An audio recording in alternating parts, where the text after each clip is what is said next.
विस्तारानं सुरुवातीलाच पाहूयात एक मोठी राजकीय घडामोड। उद्या महायुतीच्या जागा वाटपावर शिक्कामोर्तब होणार असल्याची मोठी माहिती साम टीव्हीला सूत्रांनी दिलेली आहे। उद्या महायुतीच्या नेत्यांसोबत अमित शहा यांची बैठक होणार आहे आणि या बैठकीत जागा वाटपावर शिक्कामोर्तब होण्याची शक्यता आहे। त्यामुळे कोणत्या पक्षाला किती जागा मिळणार हे आता पाहावं लागणार आहे।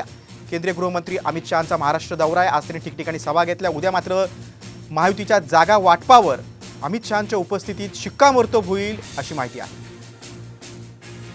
आपण अधिक माहिती घेऊया, आमचे प्रतिनिधी सूरज मसूरकर आपल्यासोबत आहेत। सूरज, अमित शहांचा दौरा हा आहे आणि या दौऱ्याच्या पार्श्वभूमीवरच आता महायुतीच्या जागा वाटपावर शिक्कामोर्तब होईल। काय माहिती आहे, जागा वाटपामध्ये काय मतभेद आहेत का, सर्वांना मान्य होईल असा फॉर्म्युला समोर येणार का? नक्कीच पाहायला गेलं तर महायुतीमध्ये काही जागांवरती घेऊन जे आहे ते रस्सीखेच सुरू होती, ते आपल्याला अनेक वेळेला पाहायला मिळालं आहे। मात्र आज अमित शहा जे आहेत ते महाराष्ट्र दौऱ्यावरती आहेत आणि थोड्याच वेळात ते मुंबईत देखील येणार आहेत। सह्याद्रीवरती या सर्व घडामोडींवरती एक बैठक होणार आहे आणि त्या बैठकीदरम्यान जे महायुतीचे नेते आहेत ते अमित शहांची भेट घेणार आहेत।